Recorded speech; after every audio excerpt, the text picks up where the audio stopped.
Hey everybody, today we're going to talk about the combined gas law, and you just get me. Mr. Bergman is not here to make this for me right now. This will be short and sweet and to the point.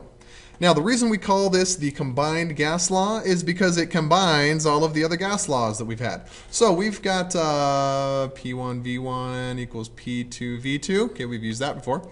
How about P1 over T1 equals P2 over T2? Okay. V1 over T1 equals V2 over T2. That should look familiar. There's one that we haven't talked about, and it has to do with N, and N1 equals P2 over N2.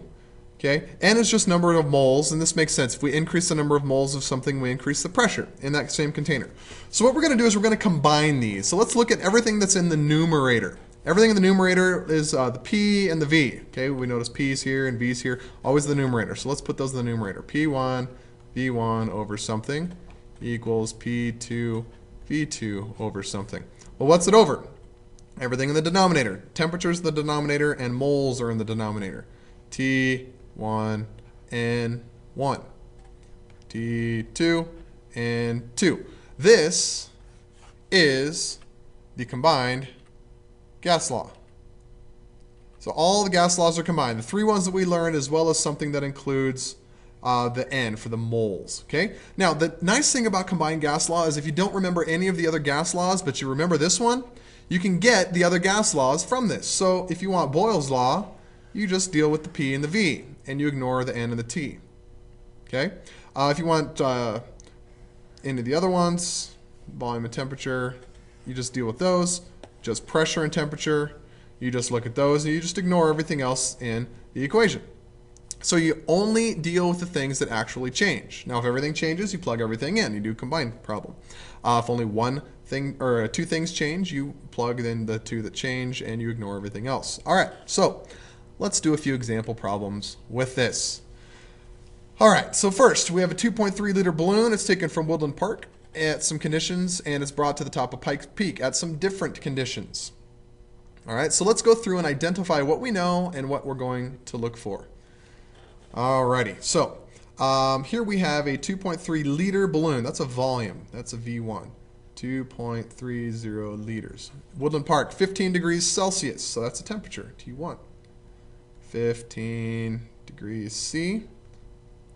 And then that's the pressure here. P1 is 570 millimeters of mercury. Okay, we have a new condition at the top of Pikes Peak. We have a T2, which is negative 15 degrees Celsius. We have a new pressure, P2, which is 425 millimeters of mercury. How big is the balloon? Big, that implies size or a volume, so that's our V2. That's our unknown. Notice that moles are not referenced in this problem, so we simply ignore the moles. So the equation that we'll be using is P1 V1 over T1 equals P2 V2 over T2. We're going to ignore the moles because moles do not change. They're not mentioned in this problem. Okay, so let's just plug our numbers in. We're going to have to do something first. We have to add 273 to our temp to get Kelvin, because we always use Kelvin. Always Kelvin. So 273 plus 15 gives us 288 for our initial temperature, and then 258 for our final. So let's plug these values into our equation. P1, 570 millimeters mercury. V1, 2.30 liters. T1, 288 Kelvin. P2, 425 millimeters mercury. V2 we don't know, so that's what we're going to solve for, over 258 Kelvin. Now, many ways we can go about solving this problem. I think the easiest way is to cross multiply and then solve for V2. But if you have another way that you would like to use, go for it. Now, when we cross multiply, there's kind of a trick that I'll show you here. We're going to multiply these things together, okay? And then we're going to divide the other two. So the ones that are with the variable, we divide. The ones that are not with the variable, we multiply. Okay, so again, multiply everything in red here because there's no variable with the 572.3 or 258, and then we'll divide 288 and 425. Okay, so 570 times 2.3 times 258 divided by 288 divided by 425 will give us our V2. And V2 is then 2.76 liters. Plug and chug. That's all you have to do. Let's do another one. Sealed metal container. Okay, that's important. We have some conditions, a volume, pressure, and a temperature placed in a furnace at a new temperature. What will be the final pressure? Let's take a look at what we have and what we need to find. So we have a sealed metal container, with a volume of 250.0 milliliters. We have a pressure, 1 atmosphere, and we have a temperature, 25 degrees Celsius. Okay, placed in a furnace that is at 500 degrees Celsius. So there's T2, 500 degrees Celsius. What will be the final pressure? Okay, we're solving for P2. Question mark. Now wait, what about my volume? What's my V2? It didn't give that to me. And I'm looking for P2, so I can't look for two variables.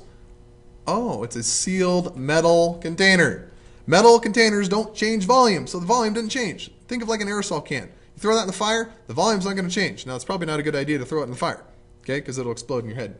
So the volume is 250 milliliters, both times, V1 and V2. So again, P1 V1 over T1 equals P2 V2 over T2. No mention of moles, so we're not going to do that. Now, the volume is the same, 250 milliliters on both sides. We can ignore volume because it did not change. So we're left with P1 over T1 equals P2 over T2, gas law that we've used before. So let's plug the numbers in. P1, 1 atmosphere, over T1. Oh, can't use 25, have to add 273. So that's 298 Kelvin. Okay, 25 plus 273 is 298. Okay, P2, don't know, that's what we're looking for. Can't use 500, we have to add 273. So that's 773 Kelvin. Cross multiply and solve for P. P2 equals 1 times 773 divided by 298 equals 2.59 ATMs, atmospheres. So again, this one we're using the ideal. It started with the ideal gas, we started with the combined gas law, but it turned into one of our other gas laws because we just ignore volume because it doesn't change. It stays the same. Anything that stays the same or is not mentioned, we don't include. All right, that's it. That's simple. Figure out what you know, figure out what you're looking for, plug and chug, put it in, do your math. Don't put it in your calculator incorrectly. Bye. See you in class.